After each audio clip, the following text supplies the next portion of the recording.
Kegiatan pengabdian kepada masyarakat atau PKM berbasis riset dengan judul Pemberdayaan Kelompok Wanita Tani Sukadamai, Desa Pasirwetan, Kecamatan Karangluas, Kabupaten Banyumas, dengan budidaya melon hidroponik berkualitas premium.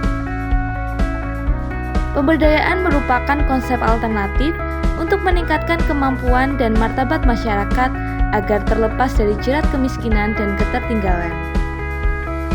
Kelompok Wanita Tani atau KWT Sukadamai melakukan pemberdayaan kelompok dengan budidaya tanaman sayuran, buah, dan rempah sebagai upaya untuk memenuhi kebutuhan keluarga. Namun dalam usaha budidayanya, banyak hambatan karena kurangnya pengetahuan tentang cara budidaya, pengendalian hama dan penyakit, dan pemasaran hasil. Budidaya tanaman melon hidroponik merupakan salah satu alternatif untuk mengatasi permasalahan tersebut. Budidaya melon hidroponik ini mempunyai banyak kelebihan, yaitu tidak memerlukan tanah, produknya lebih sehat, efisien dalam penggunaan air, pupuk serta pestisida, serta mempunyai nilai ekonomis yang tinggi. Sistem yang digunakan dalam budidaya melon ini adalah vertikasi tetes yang melalui beberapa tahapan budidaya. Diawali dengan penyemaian benih melon yang dilakukan pada tray semai menggunakan media kokopit. Dilanjutkan dengan penanaman.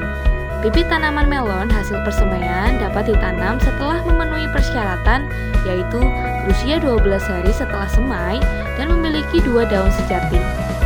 Penanaman bibit melon dilakukan dengan melubangi media tanam pada polybag yang telah disiapkan. Dilanjutkan dengan penyiraman menggunakan nutrisi sampai jenuh. Nutrisi yang digunakan berasal dari larutan AB mix yang terdiri dari campuran larutan stok A dan larutan stok B.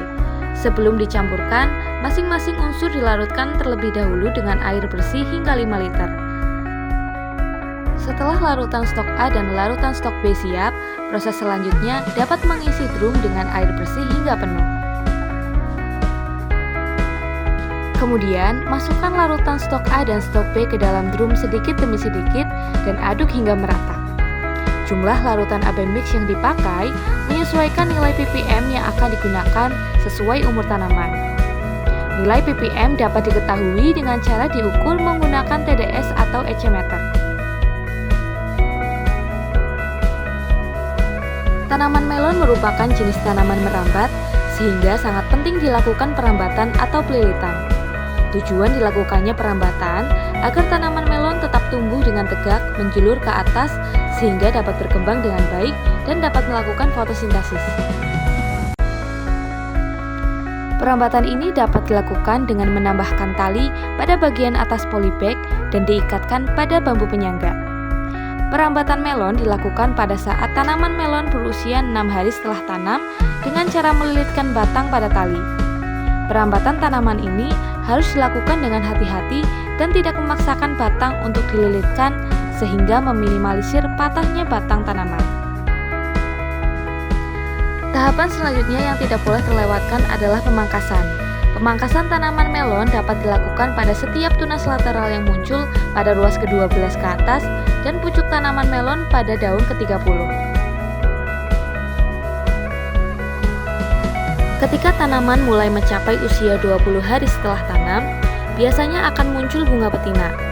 Munculnya bunga ini menandakan bahwa tanaman melon harus segera dilakukan polinasi atau penyerbukan. Penyerbukan bunga melon di dalam greenhouse ini dilakukan dengan bantuan manusia. Penyerbukan sebaiknya dilakukan pada pagi hari pukul 7 hingga 9 pagi karena pada waktu tersebut putik dalam kondisi reseptif dan anter dalam kondisi matang. Proses penyerbukan dilakukan dengan cara memetik bunga jantan, kemudian mahkota jantan dirontokkan. Setelah itu, serbuk sari yang menempel di pangkal tangkai dioleskan pada bunga betina. Penyerbukan yang berhasil ditandai dengan mahkota bunga betina yang menguncup dan keriput di keesokan harinya. Bakal buah melon yang berhasil dipolinasi akan tumbuh menjadi buah yang semakin berkembang. Bakal buah sebaiknya diseleksi dari setiap tanaman dan disisakan satu buah melon agar pertumbuhannya optimal dan menghasilkan melon yang berkualitas. Saat berat melon semakin bertambah, sebaiknya gantungkan dengan potongan kain untuk meminimalisir jatuhnya buah. Selama masa pertumbuhan tanaman melon, pengendalian hama dan penyakit sangat penting dilakukan. Hal ini diperlukan agar tanaman terhindar dari serangan hama dan penyakit, sehingga pertumbuhan tanaman dapat lebih optimal. Upaya yang dapat dilakukan yaitu dengan cara rutin memonitoring tanaman. Saat tanaman melon terdeteksi adanya serangan hama dan penyakit, maka dapat segera dilakukan beberapa upaya pengendalian seperti pengendalian hama secara mekanis, penyemprotan fungisida, atau penyemprotan insektisida. Teknik pengendalian yang dilakukan tersebut menyesuaikan jenis hama dan penyakit yang menyerang tanaman. Tahapan terakhir dalam budidaya melon adalah pemanenan. Buah melon dapat dipanen ketika buah telah masuk fase masak fisiologis atau berumur kurang lebih 95 hari setelah pindah tanam dengan ciri-ciri terdapat lapisan absisi pada tangkai buah, daun bendera layu, dan telah memasuki usia panen. Pemanenan dilakukan pada pagi hari dengan cara memotong tangkai buah berbentuk huruf T menggunakan gunting pangkas. Buah melon yang telah dipetik dapat dikonsumsi secara langsung atau dipasarkan ke konsumen. Buah melon yang ditawarkan memiliki harga jual Rp35.000 per kilonya. Pemasaran buah melon dapat melalui media sosial maupun WhatsApp.